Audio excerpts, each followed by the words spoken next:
was going to ask, I mean, because it was like a dry run. I was like, dress Yeah. rehearsal, right? So I think part of us thought, well, maybe that'll be, not the greatest situation, but beneficial to him when he does make his debut, right? Because Hmm.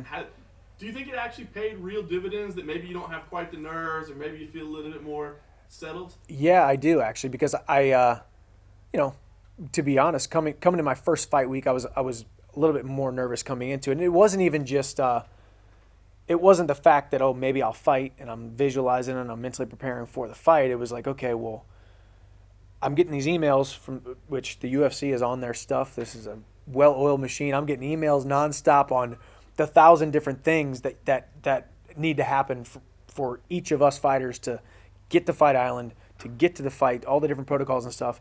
And now I can put names with the or faces with the names. And that first trip, I already got all that stuff out of the way. So now it's, hey, familiar face. Hey, how are you? Good to see you again. It was just a couple months ago I was here. So it's almost like getting rid of that monkey off your back, that it's a brand new promotion, brand new people, brand new colleagues, coworkers. Um, and then now, this time now it's just focus on training, making the weight, and obviously doing my obligations, and then fighting Dan Hooker on Saturday night. We know how committed you are and everything you do. The plane delay, does that throw you off physically, mentally? I mean, that's a huge change of schedule, right? It's not just flying a couple hours. It's Yeah. a big deal, right? So physically, mentally, has this been challenging to kind of adjust on the fly? Oh, it probably is, but ignorance is bliss, man. I'm the kind of guy where I just you can't do anything about it. What are you're gonna complain? It's not gonna get that plane there any faster. So we made an extra day out of it. Obviously being in quarantine stinks. You're stuck in the hotel in Vegas, but we got our workouts in. I'm surrounded by people that love me, people that I love being around. My coach Henry, friend and training partner Marquez, manager Randall Alleman is here now, so I'm rooming with him. And then we got here a day and a half late, and the wait was the scary thing because a 16-hour flight, and you wake up early, and then all of a sudden maybe you don't go to the bathroom for it's a day and a half, and you're like, okay, I'm 200 pounds right now. I wasn't really 200 pounds, but I felt like it. So, and then once you kind of go through the cycle of getting, everything flushing itself out, I got back on the normal weight where I need to be, and my manager and I, Randall, were working out in the room, and I was punching him to the body, and Henry let us borrow his body protector. So we got our workouts in the room, and we're where we need to be, and now we're on schedule. Very nice. This was a big fight for numerous reasons, regardless, right? But when Khabib comes out and says, "Hey, man, impress me, and we might do something," does that add anything? I mean, is that going to be in your head at all between now and then, or maybe when you step in? Like, of course you want to win, but I got to do something a little extra so I can get that Khabib fight. No, and I'll tell you why. I mean, a lot of times when you're focusing on something, it's a self-fulfilling prophecy that ends up not happening. You focus so much, like, I got to be spectacular. I got to get a knockout. I got to get a submission. Oh, wait, Habib's a wrestler, so maybe he wants a wrestling challenge. Let me go out and wrestle Dan Hooker so he thinks I'm a good enough wrestler for him to challenge. I don't want to think about that. I want my performance to speak for itself. I want to go out there and beat Dan Hooker in whatever way possible. And truthfully, I know I can trust myself because I always go for spectacular. It didn't matter. I mean, you followed my career for a long time. I had a lot to lose against a lot of guys where I was supposed to beat guys in the first round. There's a lot more pressure when you're going out and fighting a guy who you're supposed to finish in the first round, and doing anything less than finishing him in the first round is a letdown to a lot of people. Whereas now I just got to go and fight the number 6 guy on the entire planet in my UFC debut on the co-main event of a huge pay-per-view. There's not a lot of pressure in that because I've already cemented a great career. I've already enjoyed a great career, and I want the fight to be able to take care of itself. And spectacular is what I go for every single time. I was gonna say, last thing for me, what would be ideal for you? I mean, you obviously have the ability to finish fights, right? But we've also seen Dan in some incredible wars. Yeah. What would be better for you, to go out there and do something, first round finish, knock this guy out, and blow the world away, or for them to see you get tested and pushed and grinded and survive that? Man, both sounds great. Obviously for my face's sake and my body's sake, of course, I'd love to just knock him out in the first round like I have a lot of times in the past. But there's something to be said about stepping into that octagon, being in a war, and the fans. There's been some criticism of me coming into the UFC, of course, that I'm not at that level. So we'll see. But I think I always want the finish. The finish, man. There's nothing better than finishing a guy in the first round, first exchange, first knockout. I mean, it would be ideal for me. That would be the best case scenario. But I also welcome a war. I also think I'm battle tested. I'm battle hardened. I think Dan Hooker is as well. I think this fight's got fight of the night written all over it. So we'll see. We'll see how the cards play out. Dan admits that he's probably not the first name that you would have chosen for a UFC debut. So, A, is that true? And how excited are you to actually face him? That's hard because it's hard to answer that question without sounding disrespectful, as if I didn't want to fight him, But I mean, essentially, when I signed with the organization, we wanted, and the UFC wanted, a top 5 guy right away.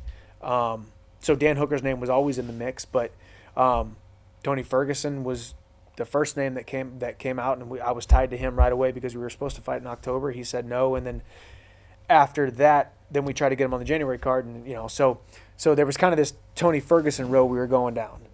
That wasn't because we didn't want to fight Dan Hooker. Dan Hooker wasn't good enough. It just seemed like Tony Ferguson needed a date. He needed an opponent, whatnot. So, and then it was obviously the rumors about Justin Gaethje, and we were trying to get a Justin Gaethje fight done. Dan Hooker name was still in the mix. So, I would never want that to come off as disrespectful, like he's not worthy of me fighting him. Dan Hooker is possibly one of the hungriest guys, probably the hungriest guy in this division. He has proven himself that he's kind of got a lot to prove. I think Connor's already had this success. Poirier's already had this success. Gaethje has had this success. I feel like Dan Hooker has that chip on his shoulder that he has something to prove. I think he has a lot more to prove than I do, to be honest. I think to the fans and to the media, everybody wants to see where I stack up, so they want to see.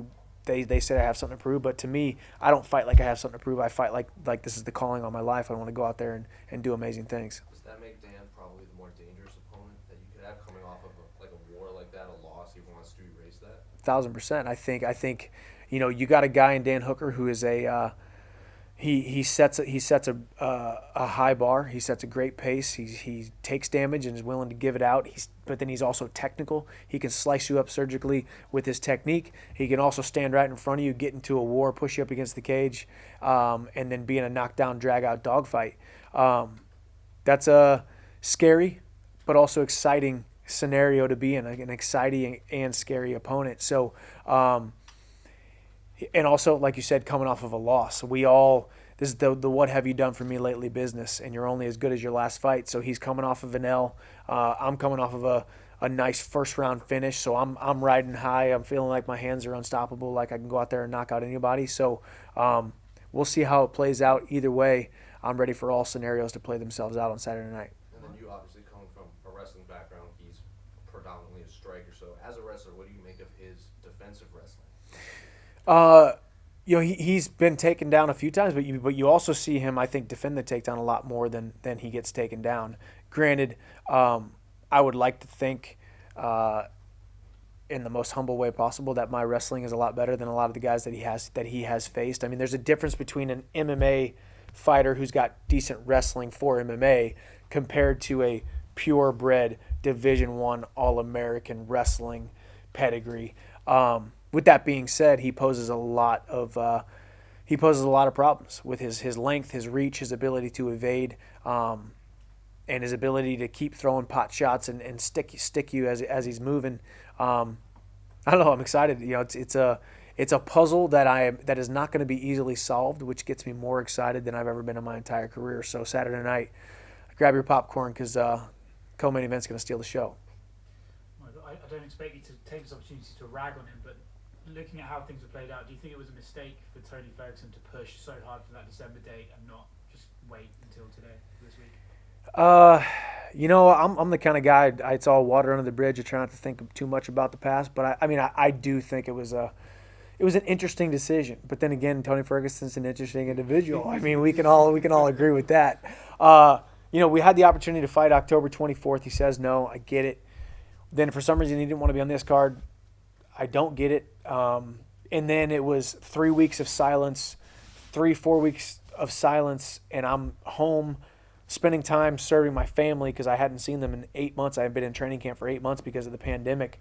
And he calls me out on 3-4 weeks notice, essentially, that that he wanted to fight in December, and then he takes a somewhat short notice fight against Charles Oliveira, which turns out to be a horrible idea. So, I think mismanaged opportunity, mismanaged scenario on his part, but can't tame Tony Ferguson.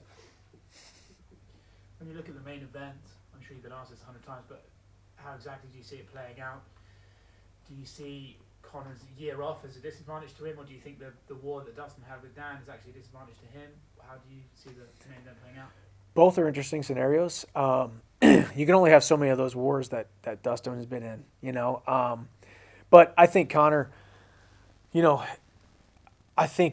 just keeps getting better. I mean, yeah, he had a year off, but he also finished Cowboy Cerrone in 40 seconds, so he's only spent 40 seconds in the octagon in the last maybe 2 years, But I think Conor conducts himself, for the most part, like a champion. When it comes to buckling down and training, not to mention the fact that you see the pictures, you see the training videos, you see the hype, you hear the interviews. He's on a different wavelength of seeing this opportunity. I think he sees, as Khabib is talking about retiring, knowing that maybe there's that one fight left with Khabib, but then also after that leaves the door open for him to win the title, and he wants to be champion. So I think Conor's motivated. I think a year off doesn't do anything bad for him.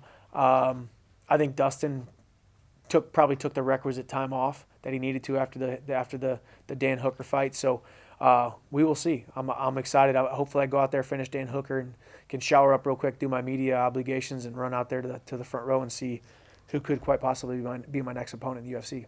I don't think anyone's going to accuse you of being intimidated or anything like that, but is there something, from the outside in, is there an interesting factor that you might bump into McGregor in the lobby and just sort of see how well does he know me, what's he going to say to me? Is there any part of that kind of, you're just curious to see what the dynamic he's going to take with you is? Because sometimes he can be very respectful, other times he can choose a different path. Is any part of you curious? Yeah, it's interesting. It's kind of a wild card. But I will say these days, Conor seems a little bit more reserved, a little bit more respectful.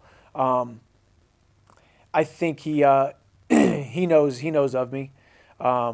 He knows how I conduct myself, how I operate. I'm not going to be the guy who's going to get into a physical or a verbal altercation in the hotel lobby anyway.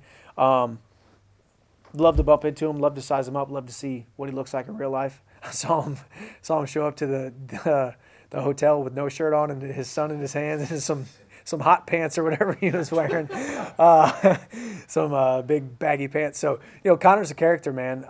So he's a wild card. It's interesting. I'd love to run into him. I'll see him on Thursday at the press conference. I'll be sitting right next to him, and we'll size each other up there, and we'll see what happens. On Conor, I asked this to Dan earlier as well. DC and Ariel were talking about if maybe his skills are kind of understated because of all the fame and everything that comes around him and how much he talks and all of that good stuff.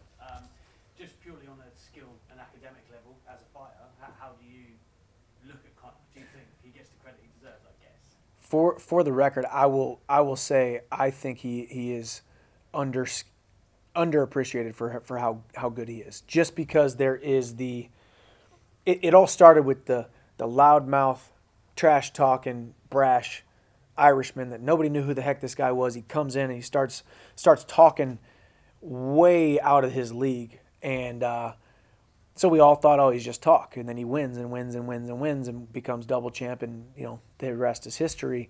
But even to this day, now it's less of the trash talk and less of the voice of Conor McGregor, and it's more of his accolades.